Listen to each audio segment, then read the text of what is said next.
Welcome to the Top Agent Podcast. We speak to top industry leaders in real estate and extract their insights to help you grow your business.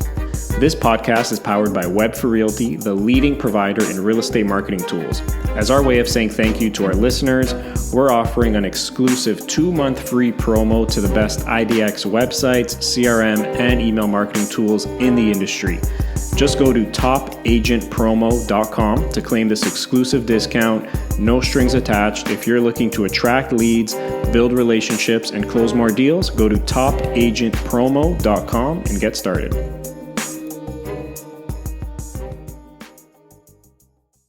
All right, I'm very excited to introduce my next guest. I'm speaking with the social media queen, Gogo Bethke. Gogo moved to the US from Romania in 2003 to build her American dream. She came to the US not knowing any English, only $6 in her name. A few years later, she got into real estate with no experience, no sphere of influence, nothing but Facebook and social media. And that's where her real estate career took off. She sold over 75 million in real estate, has over 70,000 followers on her social media. She's frequently asked to present at various real estate events.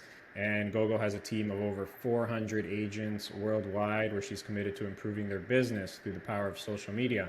So Gogo, welcome to the Top Agent Podcast. Thank you so much for having me. Sounds like we need to update my numbers a little bit. We are almost 600 agents now. Okay, wow. I feel like that's growing very rapidly then. Yes, it's amazing. Amazing. So, I love a good, immigrant rags to riches story, coming to the country with nothing. So if you don't mind, tell us a bit about yourself, your background, and how you got into real estate. Sure. So I'm going to be 40 this year. I came to the US in 2003. I was 21 at the time. And met my husband right away 2 months after I got here, and we did the whole corporate America job, process of elimination. I worked in a lot of different places where I figure out what I want to be when I grow up. And then I stayed home for a while, and with the boys. I have 2 boys. We have 2 boys, I should say. They're 14 and 12 this year, and so they were 2 and 4 at the time. I was staying at home and watching HGTV all day, and they make it look very easy on HGTV. And my neighbor came up with the great idea that I would make a good realtor. It wasn't even my idea. I mean, I had no sphere. I have no college education here. I don't have anyone on this continent that's related to me by blood. So getting into sales, it really wasn't like, oh, what a great idea would be. Also, we had no money. I couldn't afford buying Zillow leads or even pay for any sort of marketing for myself. So it wasn't my idea. It was my neighbor's idea, but I was always good with social media because that's how I kept in touch with my family from home, so I don't have to miss them. And I was like, sure. I went and talked to a company called Real Estate One. I was with them for 7.5 years. Then I went to Keller for a hot minute, and then from Keller I came over to EXP in 2018. So that's my very quick evolution of, this is my 11th year of real estate. The first 2 years, it was a little rough. The first year I made $16,000. The second year I made $36,000. So it grew. But it took me a long time to get out of my own way, get out of my, I had a very healthy set of ego. I still probably do. I try to tame it on a day-to-day basis. But I never wanted to join a team because I figured I'd rather die trying, building a name for myself than build somebody else's empire. And what I know today, though, if I could go back, I would definitely join a local team. Soak as much information, get as much experience I can, and then go out on my own to speed up the process. But you live and you learn, and that's about it. So year 3 on, I was pretty much a top 5% producer in the nation, and then top 3% pretty much ever since. Amazing. Thanks so much for sharing that. Congratulations on your amazing success. Thank you. Just for some context for the audience, can you share how many transactions or sales volume you do today, like in a given year? So my goal for this year personally, and it's probably going to shock you, it's 0. My goal for the year is 0, and I'm right on track with that, but I'm kidding. What that means to me is that I'm better off now helping others reach their goals. So I teach, coach, mentor, but we do have a local team. So right now we have 9 under 1, 2, 3, yeah. So we have 9 pretty much under contract right now. So That's on our local team that's called Gogo's Real Estate Team. So what we did is my husband became licensed as well. My right-hand girl, Christy, who's been with me for 7 years, overlooks all of our operations, all of our businesses. And then we have Clancy, and she does all of our transactions. So Clancy takes over everything that I would be personally working on. So I no longer work transactions unless it's marketing or negotiating. So those are the two things that I pitch in. I don't do open houses. I don't do sit inspections. I don't do any of those things anymore. So for that, we have a local team, and we'll probably still close the year out somewhere around 40 transactions. That's what I usually used to do, somewhere between 35 and 50 when I did personally. And we are still keeping that. So all of these leads are organically generated. I don't run ads for seller or buyer leads. I never have. And so pretty much everything that comes to us organically, I feed it to Clancy, she works it. So that's our local team here, which we call Gogo's Real Estate Team. And then my time best spent is with what we call Team Gogo, which we have almost 600 agents on Team Gogo. And we do an average of 150 transactions a month is what we are getting up to now. Last month's numbers were 52 million for the team. I don't know what they do above capping. So I only get to see my team's number up until they cap. So true numbers is probably more up to 100 million a month. But I don't get to see those numbers, so I can't track it. But what I do track, it's 52 million for last month. Yeah. Amazing, amazing. That's big time numbers. Thanks so much for sharing that. I want to get into a lot of that, what you said about, you know, your social media, everything's coming in organically. You don't pay for buyers or sellers leads. So let's get into that. You know, you're the queen of social media, right? I can see why you have that title. 55,000 followers on Instagram. I think over 70,000 followers on all platforms, millions of impressions per month. So let's start there. You know, what would you say is the biggest mistake realtors make on social media? Well, many of them don't show up. So let's start there. Consistency is what you need to do. So when I decided to do social media, it's my job. Just like some agents cold call, some agent farm, some agent buy Zillow leads. You do that month in and month out and month in and month out and day in and day out. So same with social media, but some agents are like, well, I posted, where are my leads? It doesn't work like that. You can't post one time. I probably posted over 60,000 times to get what I have today. So that's number one. Number two, they're posting the wrong things. They're posting the last house they sold, the last open house, the newest listing, the just listed, the just sold. That is boring. Nobody, if you think about it, people in average are on the market about every 7 to 10 years for about 6 months. Then they could care less about the market unless the market crashes and they're like, ooh, how much is my house worth? Other than that, nobody cares what's going on in the real estate market. So if all you're doing just is just sold and your face is not even in it, if you think about it, we don't sell real estate, guys. What do we sell? Ourselves and our services. I'm convincing you to use me versus using Joe Schmo down on the road because there's 44 other thousand realtors just in the state of Michigan. You know what I mean? So what I'm doing is I'm marketing me so then Joe Schmo knows that he should use me when he has real estate needs. That is my job. Of course, am I really good at it, marketing it and selling it and negotiating it and finding the buyer and seller and getting with the largest bottom line? Absolutely, that's my job. I'm good at it. But the only reason you know that I'm good at it is because I put myself out there every single day. So that is my job, is to market. Now, that's pretty much it. It's content and consistency. It's what you post and how often you post it. Amazing. So yeah, I totally agree. Consistency, and I like what you said there. You know, a lot of agents, day in day out, they door knock, they cold call, and your thing's social media, and that's what you do day in day out. So that's just makes a lot of sense. It's my job, and I take it seriously. For sure, as you should. Uh, so I'd love to just start from the beginning. So, you know, you started out in real estate, no sphere of influence, no connections in Michigan or the country, like you said, no money to invest in leads and marketing. So the next best thing was social media, Facebook, because it was free. So what was your strategy early on with social media? And like, when did you actually realize like, wow, you know, there's a bigger opportunity here with social media that I can really tap into? Well, I can't say, this is kind of a crazy question. People assume that I knew that, like, I was like, day one, I'm going to be the social media queen of real estate. No, it wasn't like that. I just had no other avenue to work. I had no money. I had no college education. I had no sales experience. I had no sphere. I had no, desire to buy Zillow leads. So everything. So what I did, I went and interviewed all of the agents to find out why are they top producers. And I had a list of things that I was not willing to do. So then I was like, okay, what am I willing to do? And that's how social media, became my thing. But it wasn't like I'm going to be the social media queen. And even from day one, why did I do consistency? Because I had time, and that was the only thing I could afford and truly enjoy doing. So it just kind of became my thing. It wasn't like that's what I'm going to do when I grow up. Kind of thing. So it comes as a second nature to me. It comes easy. It's a generational thing. Probably I was already on it, to see my parents, to see my sister back at home. So that's how the madness started. And then eventually, when you do something over and over and over again, it becomes a habit. So now that habit is who I am. It created me in the industry. And by doing it day in and day out and staying true to myself and never stopping, the results just come. It's not an overnight success. It's same with like farming. You have to send postcard 8 times before your brand will register in their brain.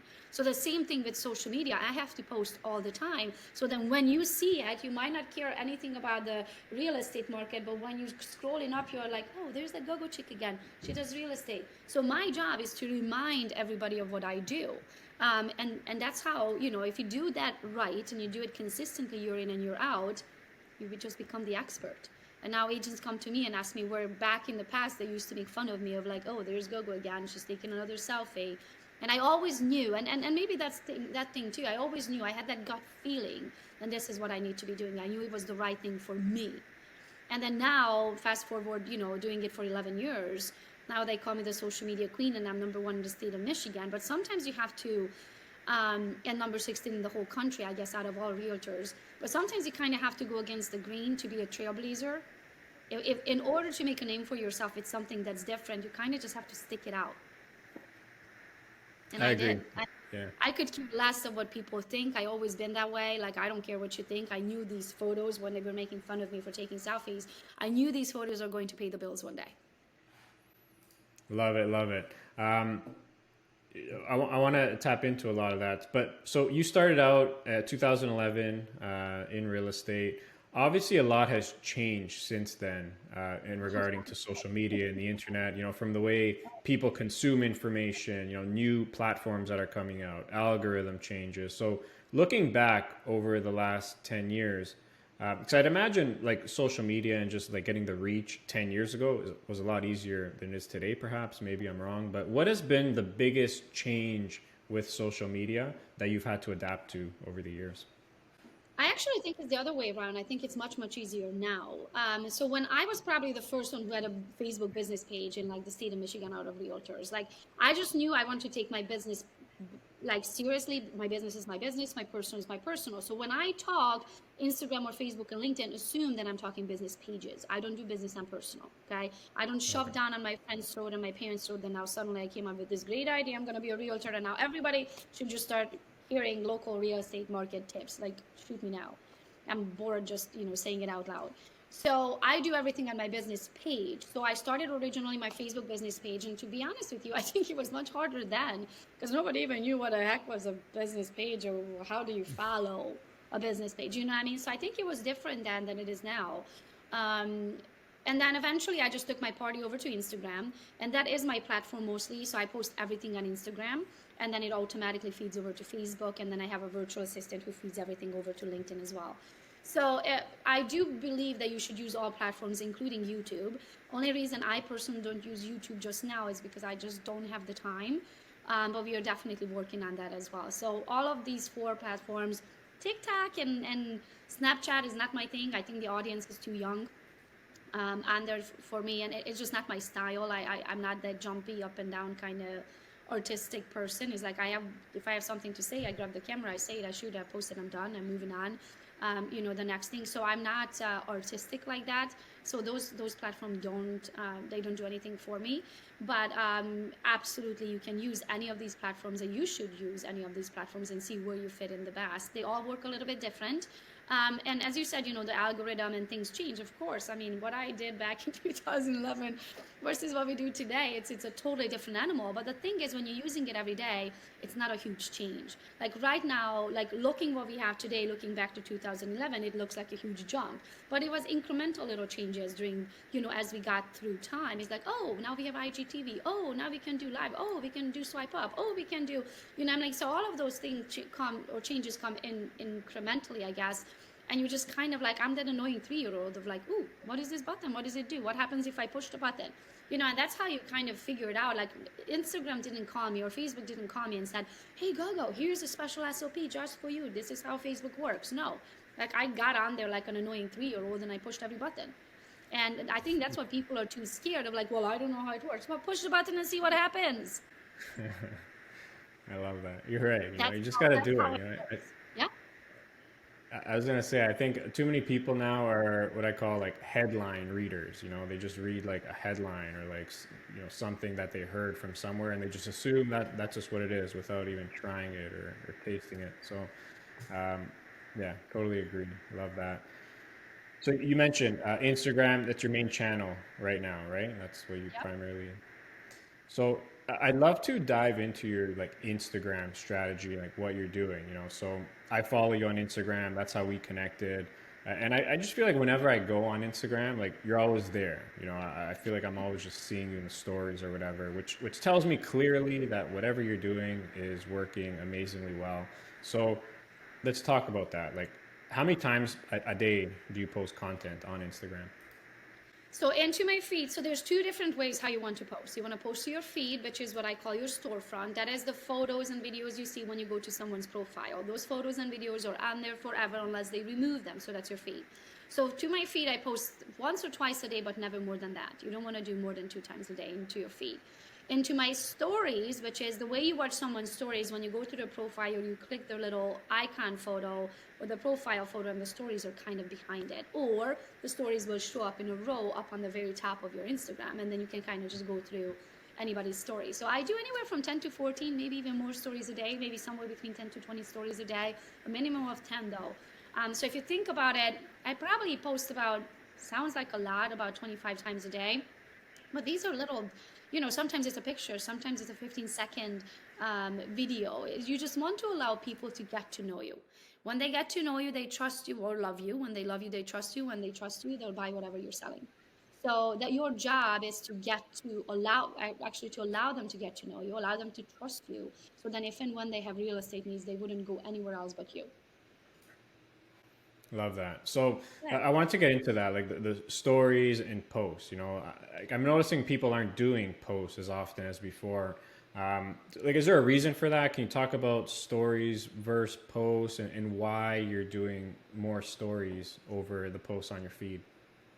I mean, they're both very important though. It's just different for different reasons. So, on my feed is my what I call my storefront. That is my official page. That is what you see and you visit and you decide of like, oh, do I want to come in and buy something or no? So imagine like the boulevard of realtors, okay? And then there's somebody walking down the street and looking at your storefront and be like, do I come in and buy something from Costa or do I come in and buy something from Gogo? Whose storefront is more appetizing? So your job, your feed is your storefront. That's why you want to post all the time, because if, let's say if you're visiting me in my store, but you realize I haven't posted anything since November and we are in June, you're gonna be like, well, I don't know if this agent, it's like a store not being open since November. You're like, are they still in business? I'm not sure what's going on over there. So maybe I won't follow that. So you want to stay active and you want to show them what's going on in the business level, but you have to meet each platform where it's at. Meaning on Instagram, I can be in the beach in my bathing suit, in my Tada's hanging out, that's totally fine. I cannot do that on LinkedIn. And I probably shouldn't do that on Facebook. Maybe I should have a cover up for Facebook. So you have to figure out each of these platforms and see where you fit in, which platform allows what, that you can get away with business, because you also don't want to, I'm not one to say hide your body so people take you seriously. I'm the polar opposite. My brain is here, it has nothing to do with my boobs. I can be sexy and smart at the same time. So for me, I'm all that and a bag of chips. I want people to get to know me and who I am truly, but you also, in the same time, you kind of have to make sure that it fits into that platform. So it's not that I don't use LinkedIn, but maybe I just wouldn't post that day to LinkedIn when I'm in my bathing suit. I'm going to post to LinkedIn when I look a little bit more professional, because that's like I always joke, I'm like, if you ever worked in corporate America, you remember the HR, they had to approve everything you did. Well, would HR approve your outfit? If not, don't post it on LinkedIn, kind of scenario. So figure out all of these platforms and what they're like, and where do you fit in. And then you decide what you want to post for, but you have to post into your feed, in my opinion, at least once or twice a day. Because again, you just want to be a choice. You just want that what is it called? That subconscious reminder to people of, oh, there's that Gogo chick, she's selling real estate. That's right. There, oh, there's Gogo again. She closed down some. Oh, there's Gogo again. She attracted another region. Oh, there's Team Gogo. They're growing again. Your job, they might not read it, they might not watch it, they might could care less what you did, but just the fact that you showed up in their feed again, you're like, there's that Gogo chick again. That's your Yeah. job. Your job is to show up in their subconscious mind to remind them, A, your name, and B, what you do for a living. That's your only job. And I So think that's that sorry to interrupt, but I think that's just so important that a lot of agents fail to realize. Like you said earlier, most agents you see, they're just posting like their listings, what they sold, and most people out there, like they're not in the market to buy or sell right now. Like you said, what was the stat of over how many years, how many months someone is actually in the market? Can you repeat you that? also last well, I read the one time, it could be different now, Yeah, but it said people are in average on the market 7 to 10 years, every 7 to 10 years yeah, for about 6 months. So yeah. they Like live that's crazy. about Yeah, 7 to 10 years in the homes that they buy, and then they move again. They also usually don't move more than 7 miles from their previous home. So that's kind of cool too. So when you're yeah. targeting, if you decide to spend money on your listing to target and find your potential buyer, you probably shouldn't run further out than 10-mile radius, because in average, the buyers move about 7 miles from their previous home. Yeah. And yeah, like, and I love what you said about, it's on a subconscious level. Like, that's how you have to think about it because I personally hate when I just see realtors, they post their solds. Like, I don't care. Like, I'm not in the market. Like, I'm probably going to Like, you can look at my unfollow you at profile. some Have you ever seen me ask for business? How often do you actually see my listings? The good thing is, I'm so good at it, we can post it on Facebook only on my Facebook business page, because that's more localized. So what happened to me is, Facebook is how I started. So that's my official business page, started on Facebook. And about probably 5 years later, when I started Instagram. And Instagram, I started for a totally different reason. I started Instagram more so for the agent side of real estate. What does it take to be a realtor, the good, bad, and the ugly? And I started venting more about the real estate industry altogether here. So mostly my followers on Instagram are realtors. On Facebook, though, my followers are mostly local, because that's where it started. So that's where we promote our listings. That's where, we announce our open houses. That's where our closing photos go. That's where we tag local businesses, and we do the giveaways and all of those things, because that's where my local audience is. So you have to figure out which platform to use and how, who's your target audience on each of those platforms, and then you market to them. So for example, when I post on Instagram, it automatically asks me if I want to post on LinkedIn. If I want to post on Facebook. And then I decide if it's a yes or no. I don't always share everything over to Facebook as well. Okay, because I do a lot of agent attraction, a lot of team building, a lot of coaching and mentoring and public speaking and podcasts and nationwide things on my Instagram. It doesn't really work on my local market, because at my Facebook, it's my local market. They don't care about my last speech in Vegas to 55,000 agents. They care about what's going on in the Pinckney, Michigan market. So you get to decide what content fits in where as soon as you build them all, and you see where you fit in, where your content fits in. I'm not asking you to change your content to fit the page. I'm telling you, don't feed it to the page if it doesn't fit on that page. But don't change yourself, because you sell you and your services. And if you start trying to be me, or you try trying to be somebody else, it's never going to work. It's going to be a job. You're going to create yourself a job. And I don't want you to have a job. I want you to love what you do, because when you love what you do, you never work a day in your life. That's a great point. I love that. Um, a place where I see a lot of agents struggle with is like or knowing what to post or figuring out what to post. So I'd love to talk about like the type of content you're putting out. And you alluded to a few things as well. So, what are you posting on Instagram? Like, you mentioned some posts like they're a few second videos. Like, how do you think about that? I don't think about it.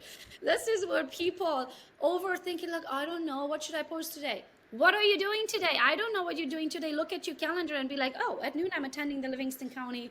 I'm actually teaching social media for the Livingston County group of realtors. So you're going to talk about that. And then maybe you learn something at this podcast. You're like, oh my gosh, I listened to this podcast today, and guess what? Gogo said this, and I didn't know that. Did you know people in average move 7 to 10 miles from the place they live in? I had no idea. Like, whatever you learn today, whatever you're doing today. If you're sitting in an open house and there's some weird thing on a wall, like I remember this one time, there was like a corner of a basement and they had two hooks on each side with a chain. And I was like, what the heck is that?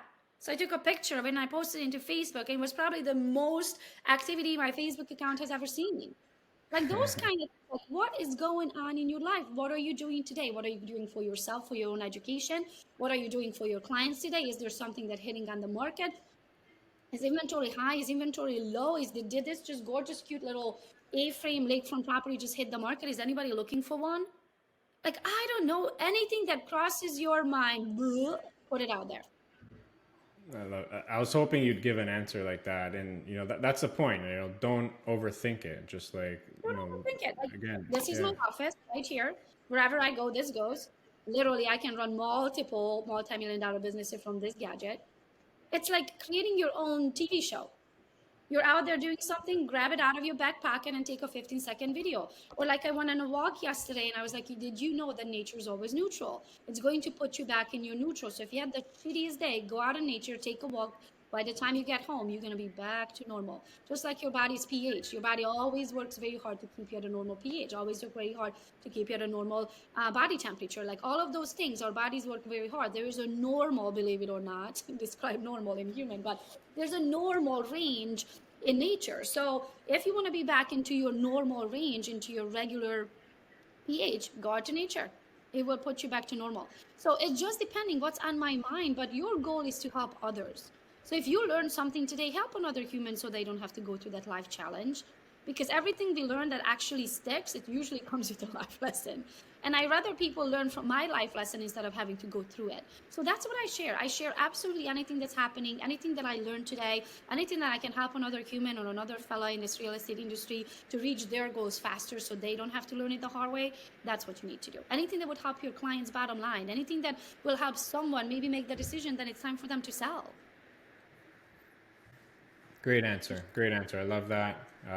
Amazing. So you mentioned it before, but so it seems like your audience is like twofold. On one side, you're targeting other agents. On other side, you're targeting like potential clients, existing clients, the community, whatever the case is. So what's the number one objective you have on social media? Like, is it more brand awareness, lead generation? Like, what's the outcome you're looking to achieve? And maybe it's changed over the years compared to what it Oh, was it in the changed, past. absolutely. So initially, it started out on Facebook, and my goal was just to get the next listing and the next buyer, and so that's how Facebook started out. And eventually, I got to with so many transactions, and just real estate is not for the faint of heart. I always say you have to have a very thick skin, and eventually, it got to the point where I needed some venting. And I figured I'll take my pity party over to Instagram. For some reason, I thought my client's not going to follow me there. So I took it over to Instagram thinking, this is where I'm going to vent. This is where I'm going to talk about the good, bad, and the ugly of real estate. And that's how the two platforms just kind of changed for me. So on Facebook, I talk to my clients, my buyers and sellers locally. On Instagram, I talk to the agent who knows my pain. So because the two platforms changed, the content on two platforms changed. And that way the objection also changed, because it's a different thing I'm trying to do with agents versus what I'm trying to do with my buyers and sellers. So on Facebook, it is the next sale. It is our open houses. It's how much your home is worth. It's promoting local businesses. That's where our buyers and sellers are coming from. So that's our Facebook. And we always target buyers and sellers. That's my target audience on Facebook. Okay. On Instagram, my target audience is an agent who I can help with their social media or their agent attraction game. So it just depends. So I also grow my team. So I look for partners all the time. So I use Instagram more so to help me grow my team, to help us with our sales with Gogo's Bootcamp, and also just the overall brand awareness, like the podcast, the speaking engagements, the mindset. It's really what's huge for me. So my goal on Instagram is more so to help the other that other agent to reach whatever they could possibly want to reach in this industry. So it's just different. Got it. Yeah, for sure. So I want to focus on the strategy for targeting like new clients or existing clients. So assuming that's your main focus and you're trying to be front of mind, attract new leads, how should you approach social media from that perspective? And like any tips or strategies for actually like generating leads? Oh, absolutely. Oh, how much time you got? I have